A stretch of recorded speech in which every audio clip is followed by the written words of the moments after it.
This problem deals with dimensions of a rectangle. The width of a rectangular area rug is 4 meters less than the length. The area is 16.25 square meters. We're asked to find the length and the width. We'll approach this problem using our 5-step problem-solving process, and the first step is to familiarize ourselves with the situation. To do that, we could read the problem carefully. In this case, a sketch is provided already for us, so we don't have to make one.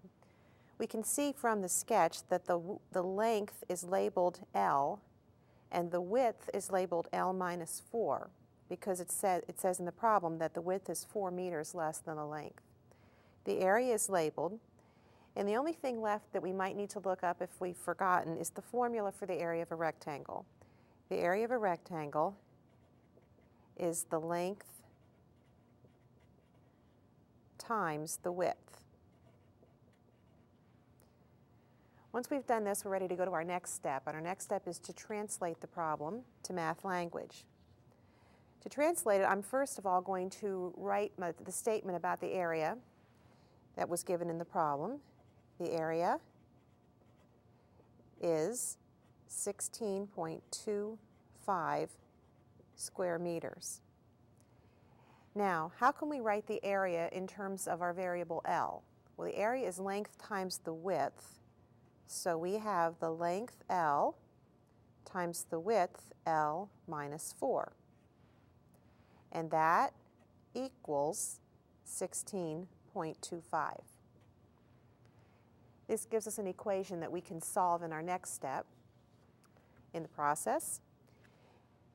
To solve this, we will multiply, and we have L squared minus 4L equals 16.25, and we see we have a quadratic equation.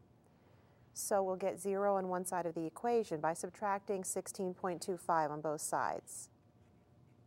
And we have L squared minus 4L minus 16.25 equals 0. Now this may factor, but I don't see a way to factor it right now with the decimals, so I'm going to use the quadratic formula to factor it. The quadratic formula states that L equals the square root, I'm sorry, that's not correct. Let me write that correctly here. L equals the opposite of B, plus or minus the square root of B squared minus 4 times A times C, all over 2A. Now what are A, B, and C? We get A, B, and C from the equation L squared minus 4L minus 16.25 equals 0. A is the coefficient of the L squared term, so A is 1. B is the coefficient of the L term, so B is negative 4. And C is the final term, or negative 16.25. So I substitute A, B, and C in the quadratic formula, and I have L equals the opposite of B plus or minus the square root of B squared minus 4 times A times C, which is negative 16.25. And all of that is written over 2 times A, or 2 times 1. Now I need to simplify. So I have L equals the opposite of negative 4 is 4, plus or minus the square root of negative 4 squared is 16, minus 4 times 1 is 4. 4 times negative 16.25 is negative 65.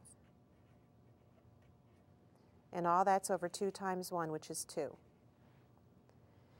Now, that simplifies to 4 plus or minus the square root of 16 minus negative 65 is 16 plus 65, which is 81 over 2. Now this is a perfect square. 81 is a perfect square, so we can take the square root of 81, and we have L equals 4 plus or minus 9 over 2. Now remember, the plus or minus means that there are two solutions. I have L equals 4 plus 9 over 2, or L equals 4 minus 9 over 2.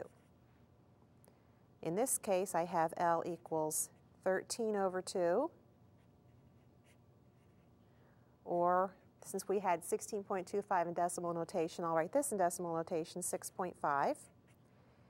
Here I have L equals negative 5 over 2, or L equals negative 2.5.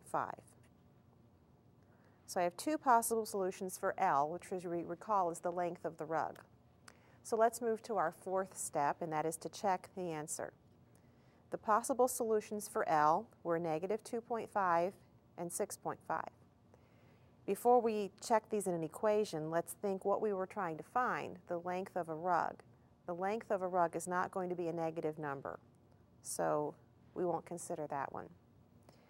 If we consider 6.5 feet, if L is 6.5, then the width, remember, was L minus 4.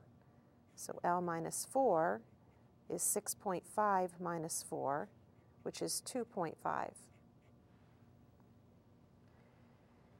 So we have the length 6.5, the width 2.5, and let's check the area.